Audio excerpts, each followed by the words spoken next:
through the fire. The smell of smoke was faint at first, a subtle whisper that tickled the edges of Emma Grayson's senses.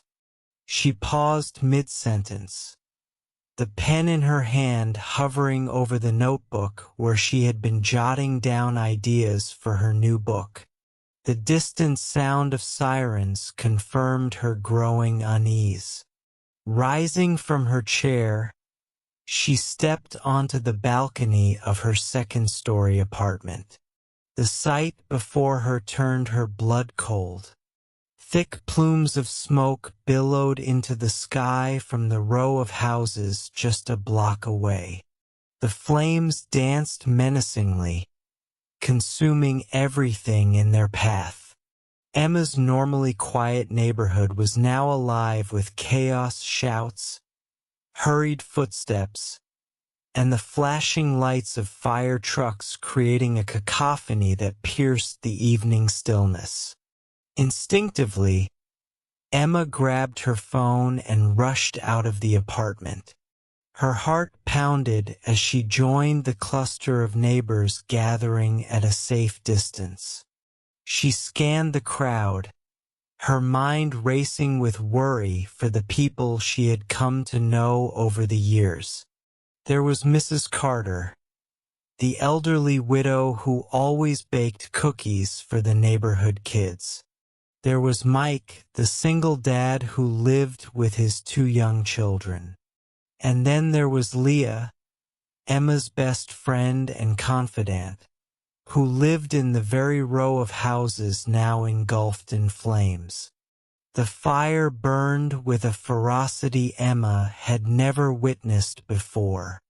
The firefighters worked tirelessly, their silhouettes illuminated by the orange glow. Emma's anxiety grew with each passing minute. She called Leah's phone repeatedly, but there was no answer.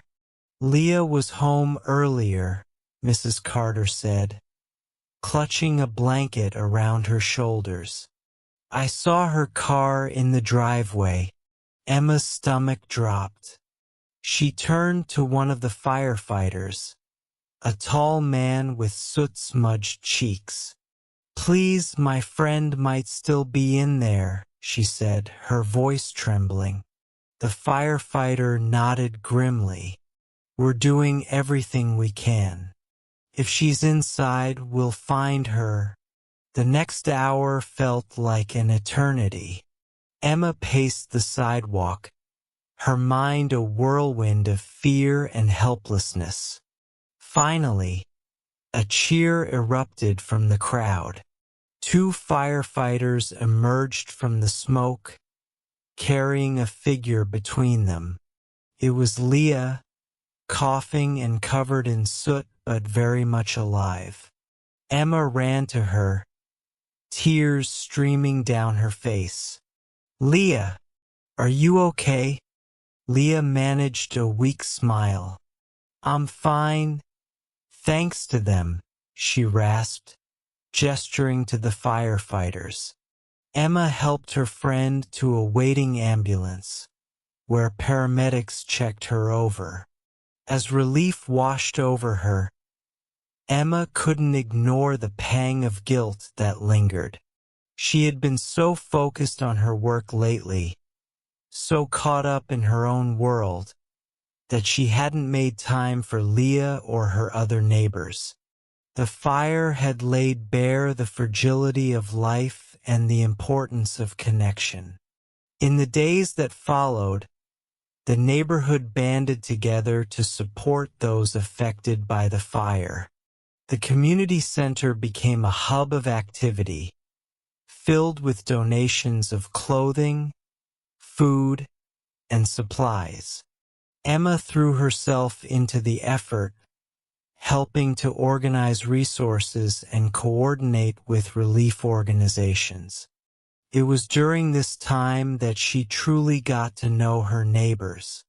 She discovered that Mrs. Carter had a passion for knitting and had started a project to make blankets for the displaced families. Mike, who had always seemed distant, proved to be a natural leader, rallying volunteers and securing donations. And Leah, despite her ordeal, became a source of comfort and encouragement, always ready with a kind word or a warm smile. The tragedy had brought them closer, forging bonds that Emma hadn't realized were missing from her life. For the first time in years, she felt a sense of belonging, a connection to something greater than herself.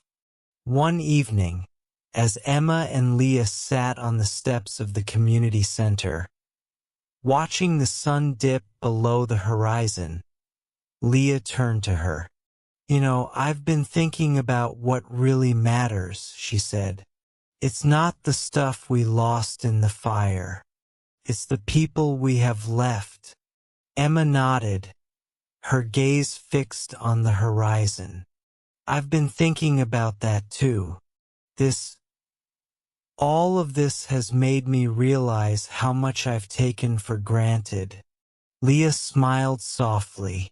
Well, it's never too late to change that.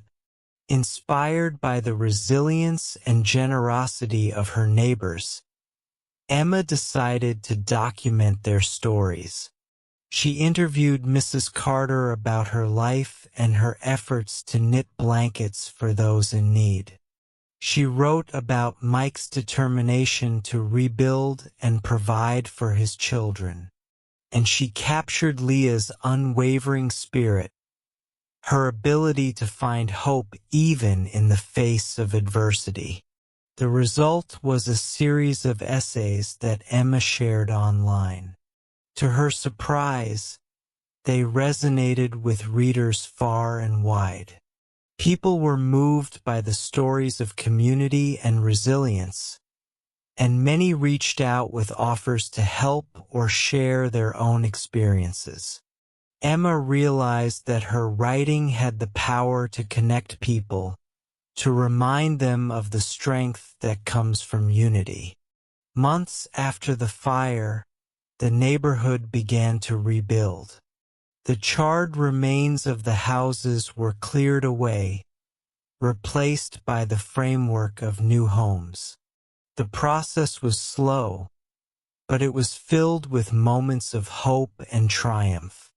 Emma continued to document the journey, her words serving as a testament to the spirit of the community.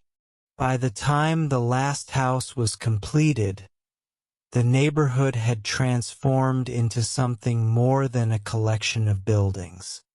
It had become a family, bound together by shared experiences and a renewed appreciation for one another.